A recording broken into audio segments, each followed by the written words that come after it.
केशव जी, अगर आपको ध्यान हो, अगर आप इतिहास को खंगोलेंगे हाँ तो 30 जनवरी से पहले भी गांधी जी पे अटैक हुआ था, हाँ हाँ जैसा हाँ मैंने कहीं हाँ पढ़ा है। हाँ हाँ हाँ। मैं इतिहास का कोशिश की स्टूडेंट, गई थी, हाँ मैं कोशिश इतिहास, की गई हाँ थी, हाँ फेल्ड अटैम्प्ट था वो। मैं हाँ। इतिहास का स्टूडेंट तो नहीं हूँ जितना तक नहीं मेरे, वो है, आप हाँ सही कह रहे हैं, हाँ हाँ। हाँ।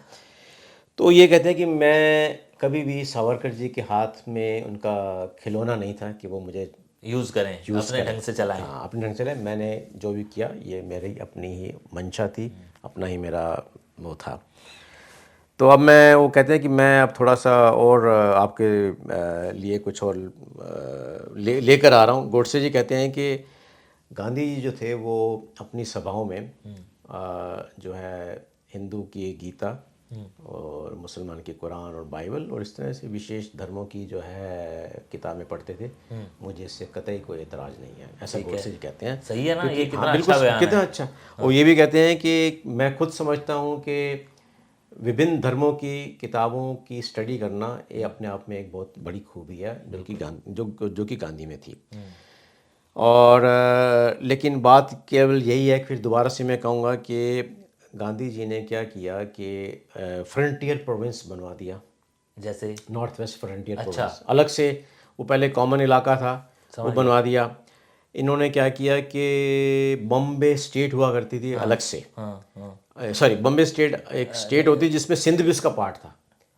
बॉम्बे का, बॉम्बे जो स्टेट थी, हाँ, जो आज बॉम्बे है, जिसे हम कहते हैं मुंबई कहते हैं जो, मुंबई कहते हैं, हाँ वो तो एक शहर है। हाँ लेकिन बॉम्बे एक स्टेट हुआ करती थी जिसके अंदर सिंध और आज के प्रेजेंट महाराष्ट्र का बहुत हाँ बड़ा हिस्सा होता था। हाँ हाँ। तो इन्होंने सिंध को भी उससे कटवा दिया, बॉम्बे प्रेसिडेंसी से, बॉम्बे स्टेट से अलग करवा दिया जिस, गांधी जी ने, हाँ जैसा जैसे उसमें लिखा हुआ अच्छा। है। और इसके बाद वहाँ पे काफ़ी हिंदुओं का वध हुआ, हिंदू मारे गए, उनके अगेंस्ट राइट्स हुए।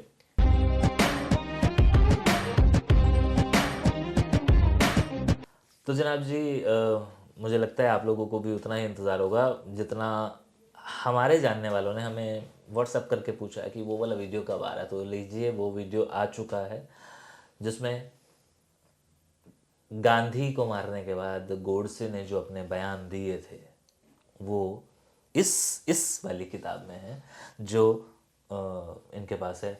और हाँ, जीते जी तो शायद गांधी नहीं जान पाए क्योंकि इतनी गोलियां लग गई थी कि वो चले गए थे। तो नहीं जान पाए कि आखिरकार गोडसे ने मुझे क्यों मारा। लेकिन शायद ऊपर जब गोडसे भी फांसी के बाद ऊपर पहुंचा होगा तो उन्होंने ज़रूर एक बार पूछा होगा कि गोडसे, आखिरकार तुमने मुझे क्यों मारा।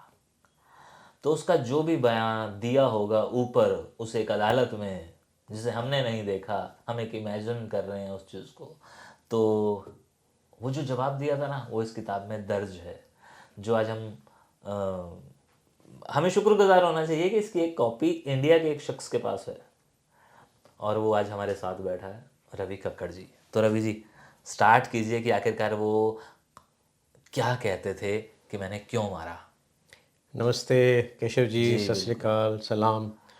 और हमारे श्रोतागणों को भी नमस्कार। तो जैसे केशव जी ने अभी बहुत स्पष्ट शब्दों में क्लियर कर दिया कि ये बयान जो है गोडसे, नथुराम गोडसे के अपने हैं। इसमें हमारा अपनी तरफ से रत्ती भर भी रत्ती भर भी हमने बिल्कुल भी कुछ नहीं छेड़छाड़ नहीं छेड़ की नहीं है, करी जो कि है। जनरली लोग कर देते हैं। जनरली लोग कर देते हैं। हो सकता है कि अंग्रेज़ी के शब्द इधर से उधर हो गए होंगे, और मैं कोशिश करूँगा कि मैं काफ़ी हिंदी इस्तेमाल करूं, और नहीं तो मैं कुछ अंग्रेज़ी के शब्द यूज़ करूंगा। बट जो है किसी व्यक्ति को, व्यक्ति विशेष को, या समाज के किसी समुदाय को अगर कुछ इससे आहट हो तो जो है हम माफ़ी चाहेंगे। लेकिन ये नहीं होगा, बयान, वैसे मैं मैं आपको नहीं, इसलिए भी कह रहा हूँ क्योंकि शायद इससे भी बुरे बुरे वीडियो, इससे भी, मैं इसे बुरा इसलिए नहीं कह रहा, मतलब पता नहीं, अभी तो हमने पढ़ा भी नहीं इसे, आप जब बताएंगे तो। हमने तो बहुत ही मतलब अजीब तरह के ऑडियो वीडियो सुने हैं उनके बारे में, फिर हम तो वो बयां कर रहे हैं जो हमारा जो थोड़ी है, बस गोडसे साहब गॉड से, का। बिल्कुल बिल्कुल। और हम उन्हें साहब इसलिए भी कह रहे हैं कि भैया गोडसे को साहब कोई तो कहे। बिल्कुल। चलो, तो मैं शुरू करता हूँ। तो ऐसा गोडसे जी कहते हैं कि भाई मेरे विरुद्ध जो हैं दो चार्ज लगाए गए हैं। एक तो षड्यंत्र का चार्ज गांधी ठीक को है, मारने का, हाँ और एक वास्तविकता में एक्चुअल उनका जो मैंने कत्ल किया 30 जनवरी 1948 को।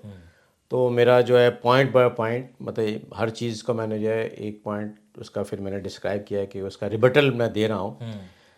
तो गोडसे जी कहते हैं कि मैंने कोई षड्यंत्र नहीं रचा गांधी का वध करने में। मैंने ये निर्णय, डिसीज़न, फैसला अपनी अंतरात्मा की आवाज़ सुन के किया, क्योंकि मैं समझता था कि ये मेरी ड्यूटी है, कर्तव्य है कि मुझे अपनी हिंदू रेस, अपने हिंदू धर्म और अपने देश को के प्रति मेरी कुछ ड्यूटी थी जिसको बचाना है। मैं रवि जी, अभी आपने कुछ ज़्यादा नहीं पढ़ा है, 2 ही लाइनें पढ़ी हैं, लेकिन मुझे ऐसा लगता है कि सिर्फ हम पढ़े ना, उस पर थोड़ा सा एनालाइज भी करें उस चीज़ों को। और वो कुछ इस तरह से कि इसमें एक शब्द आया है, उसने लिखा है कि मैंने वध किया है, असैसिनेशन। है ना। तो वो जो वध है, हाँ, वो यानी कि उनको ऐसा समझता होगा ना, उसकी ऐसा नज़र में तो ऐसा होता होगा ना। ऐसा है ना केशव जी, अब असैसिनेशन का अगर डिक्शनरी का मीनिंग देखेंगे तो कत्ल भी हो सकता है, वध भी हो सकता है। वो डिपेंड करता है कि कौन कैसे। और वैसे भी कत्ल तो आदमी उसी का करता है जिससे या तो वो नफरत करता है या जिसको वो लगता है। बस आइए।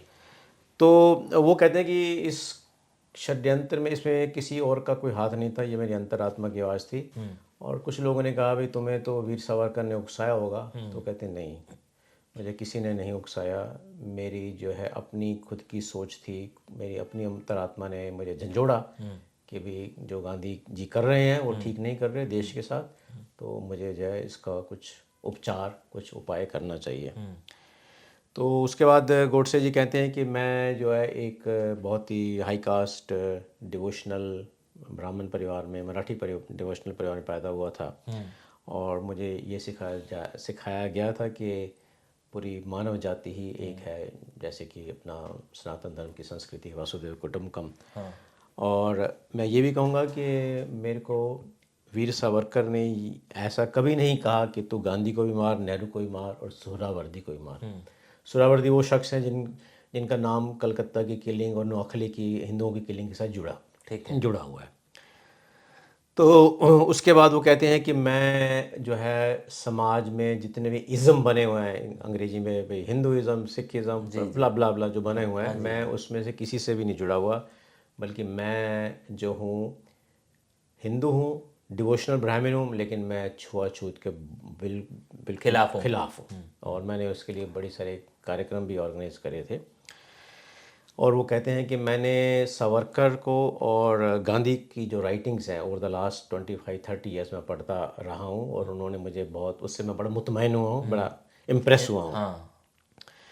और उन्होंने ये भी लिखा है कि मेरी जो ड्यूटी है वो हिंदू समाज को बचाने के प्रति रही है।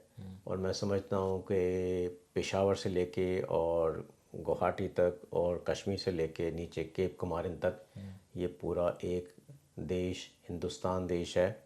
और मैं मानता हूँ कि इस विश्व में हिंदुओं के लिए अगर कोई देश है तो वे हिंदुस्तानी है, और कोई देश है भी नहीं उनके लिए। ठीक है। तो इन सब चीज़ों को मद्देनज़र रखते हुए, और मैंने देखा कि वीर सावरकर साहब एक हिंदू ऑर्गेनाइजेशन चला रहे थे, हिंदू महासभा, जिससे मैं काफ़ी मुतमईन हुआ। तो मैंने उनकी ऑर्गेनाइजेशन को ज्वाइन कर लिया।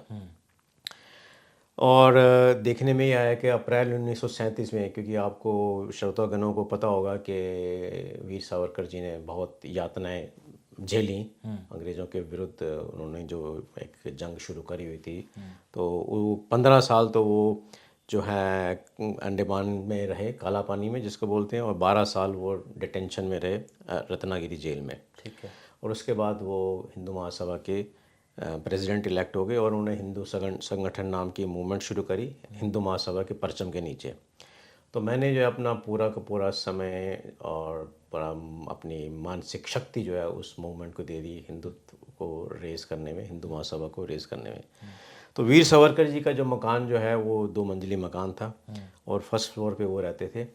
लेकिन कुछ ऐसा हुआ कि उनकी जो है हेल्थ धीरे धीरे गिरने लगी। अच्छा, इससे पहले मैं आपको ये बता दूं कि उन्होंने ये भी लिखा है कि मैंने जो है एक मराठी पेपर शुरू किया, गोडसे साहब गोडसे लिखते कहते हैं। हाँ, अच्छा। जिसका नाम था डेली अग्रणी।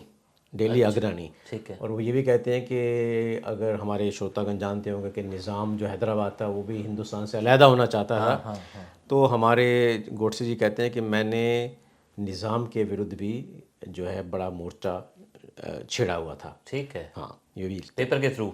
हाँ, पेपर के थ्रू और वैसे भी मैं ठीक है। अपने एजिटेशन वगैरह करने। तो चूंकि उनकी जो है सेहत ने जवाब देना शुरू कर दिया, तो गोडसे जी ने जो हिंदू महासभा जो है उसमें अपनी एक्टिविटीज़ कम कर दी और उसके ऊपर उनकी जगह पे आए डॉक्टर श्यामा प्रसाद मुखर्जी, जो कि उसके प्रेसिडेंट बन गए। लेकिन कुछ खुदा की करनी ऐसी हुई कि हिंदू महासभा की एक्टिविटीज़ जो है अंग्रेज़ों के विरुद्ध जो है काफ़ी कम हो गई। तो मेरा उनसे जो है थोड़ा सा दिल टूट गया हिंदू महासभा की तरफ से। और बाद में उन्होंने ये भी लिखा कि मैंने हिंदू महासभा छोड़ भी दी। ठीक है। अब वो कहते हैं कि मैं दो आपको इंस्टेंस बताता हूँ, दो एग्जांपल बताता हूँ। गोडसे साहब लिखते हैं, अपना बयान देते हैं कि जिससे मेरा सावरकर और उनकी हिंदू संगठन हिंदू महासभा से दिल टूट गया।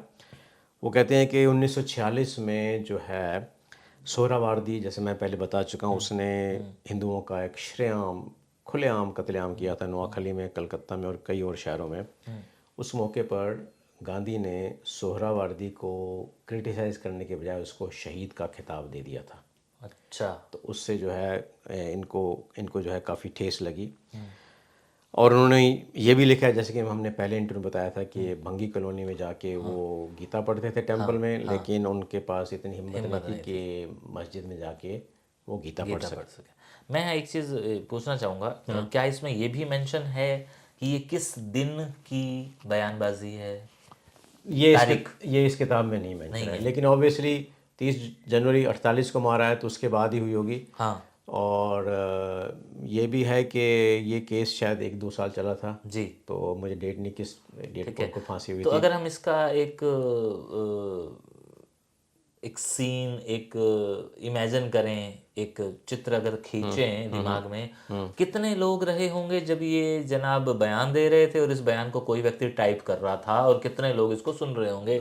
इसमें किताब में कोई मेंशन नहीं है, लेकिन मैंने जैसा आपको कहा, you are at free will, आपको पूरी आज़ादी है कि आप इसमें जितने भी लोग अप्रूवर और कौंसिल और बैरिस्टर और लायर वगैरह थे, सब उनके इसमें पिक्चर में, इसमें फ़ोटो हैं। अच्छा। तो आप फ़ोटो खींच के और अपने श्रोतागणों को आप दिखा सकते हैं। ज़रूर। नहीं, मैं वो अपने लिए सोच रहा था कि कितना लंबा उसने बयान दिया था कि आखिरकार ये किताब लिखी गई। ये जी इनके 28 पेज हैं इस किताब में, जो गोडसे की स्टेटमेंट के हैं। वीर सावरकर के अलग हैं और कुछ लोगों के अलग से बयान हैं। आगे चलते हैं। हाँ, तो आगे जो है इस प्रकार से मेरा दिल जो है उनकी जो है एक्टिविटी से टूट गया, और मैंने जो है उनके साथ जो है एक तरह से नाता तोड़ लिया।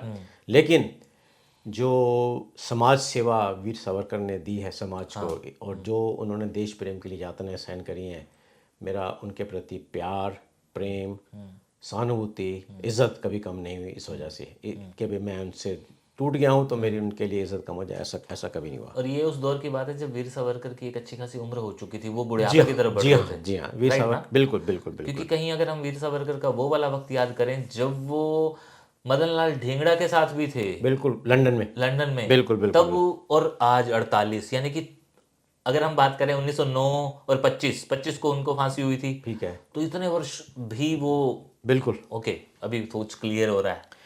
तो ये कहते हैं कि इनके एक साथी और थे, श्री आपटे। हाँ। तो नथुराम गोडसे ने आपटे जी के साथ मिल के जो है उन्होंने एक परचम चलाया, एक मूवमेंट चलाई और हिंदुओं को ऊपर उठाने की। उसके बाद ये लिखते हैं कि जो है ये जो महासभा के लोग थे, उन्होंने एक रेजोल्यूशन तक नहीं पास किया हैदराबाद में, जो निज़ाम ने एक्शन किया था, हिंदुओं का कत्लेआम किया था, उसके विरुद्ध इन्होंने कोई भी उन्होंने रेजोल्यूशन पास नहीं किया। और हमने जो है काफ़ी एजिटेशन किए, काफ़ी जो है इसमें हमने काफ़ी हिस्सा लिया।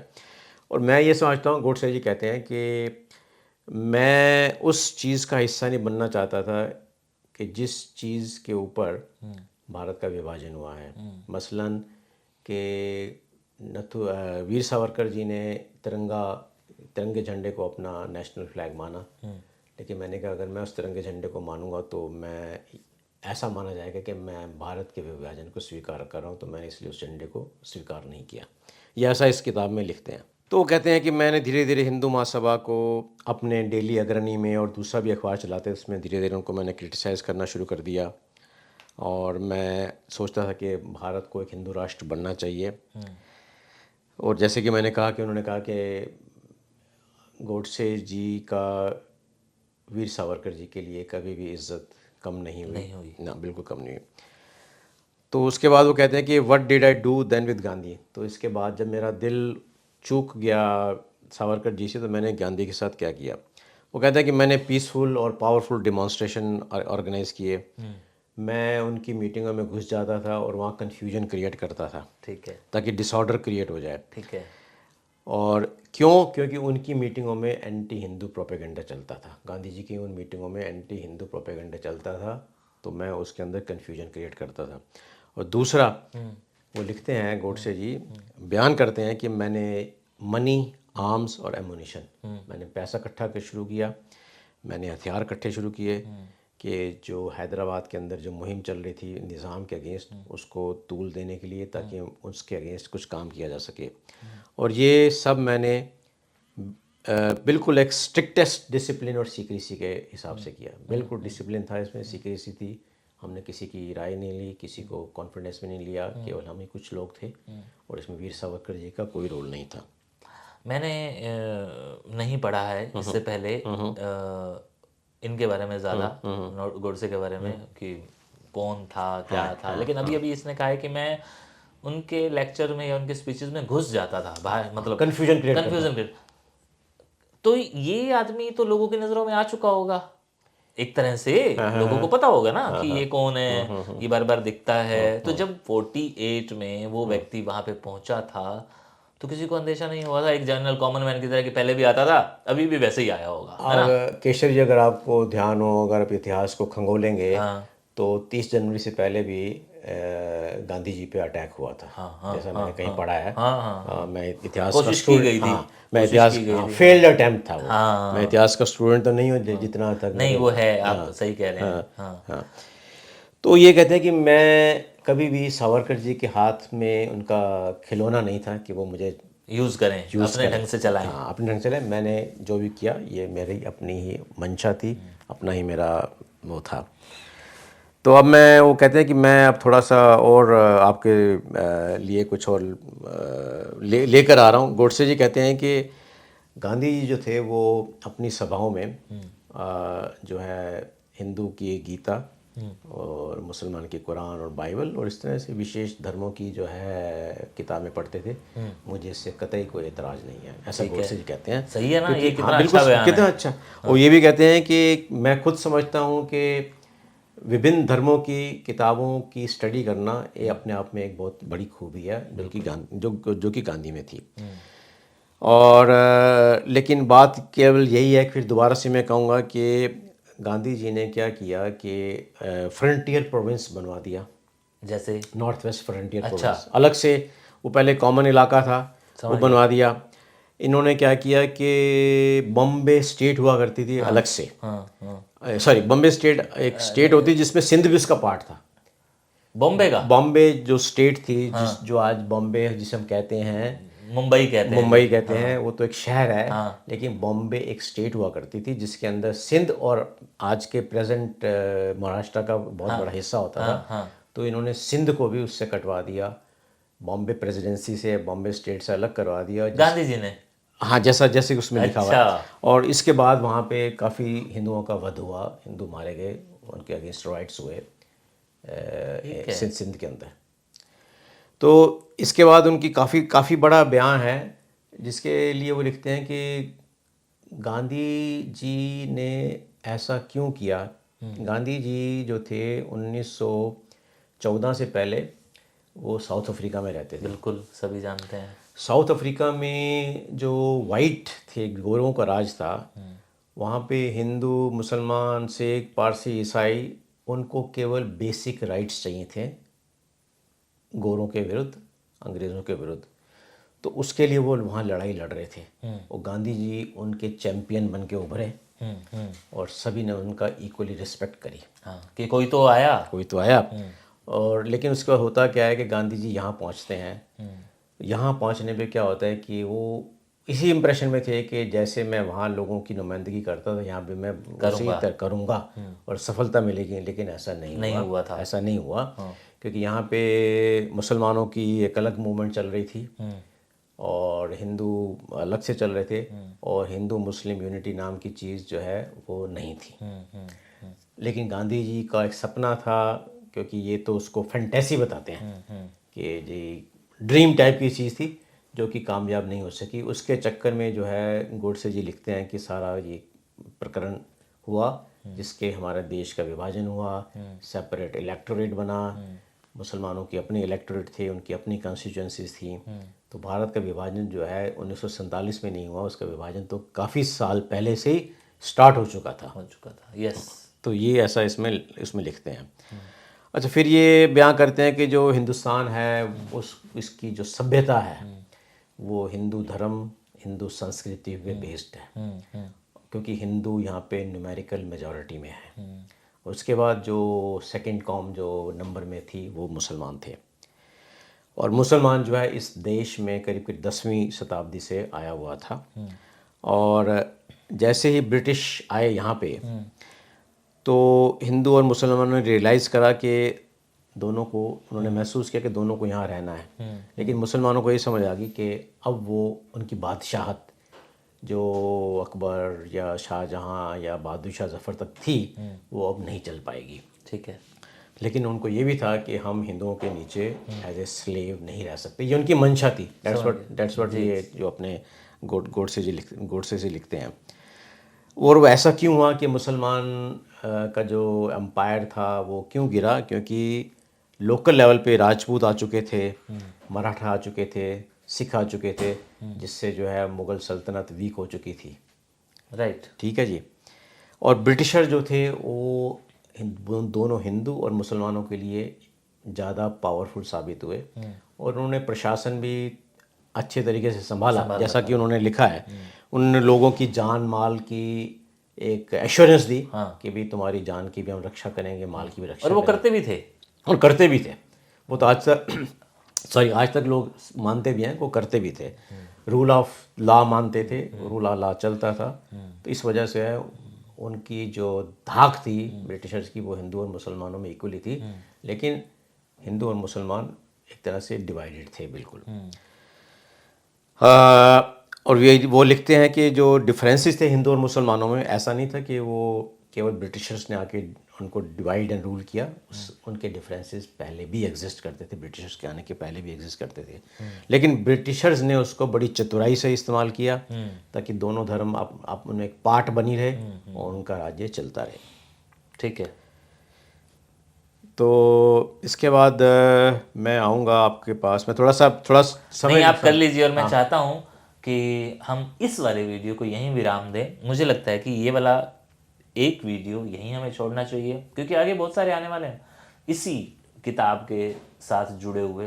तो तब तक आप ये देखें, और जो गांधी के दीवाने हैं, जो गोडसे के दीवाने हैं, जो उन्हें अपना खुदा और भगवान मानते हैं, वो ये वीडियो अपने जैसे लोगों को ज़रूर पहुंचा दें।